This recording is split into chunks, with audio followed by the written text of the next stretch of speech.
হ্যাঁ মা আমরা চলো যাই চলো যাই চলো যাই চলো যাই চলো যাই চলো যাই চলো যাই বিরাটের বাসে যাই চলো যাই বিরাটের বাসে যাই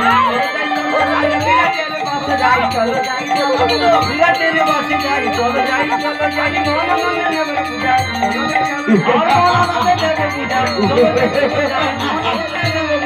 যাই চলো যাই চলো যাই। পুরীজি পুজো নেবে বলে মন আনন্দে চলে যাচ্ছে। ও মা আমি যাত্রা করে বিরাট কাছে পূজার জন্য যাচ্ছি। হ্যাঁ মা পেছনে ডাকলে কেন? মন আনন্দে পুজো নেবে তার জন্য চলে যাচ্ছে। যাও চলে যান। চলে যাচ্ছি। তুমি দাঁড়াও মা, এই বেশে এরকম গেলে হবে না। তাহলে কি নিয়ে যাবো? তোমাকে গাধু ছালা রক্তাবতী আর আমি কিছু পথ এগিয়ে দিয়ে আসবো। তো চলো গাধু ছাড়া আনি চলো। তাই চলো মা, তাই চলো।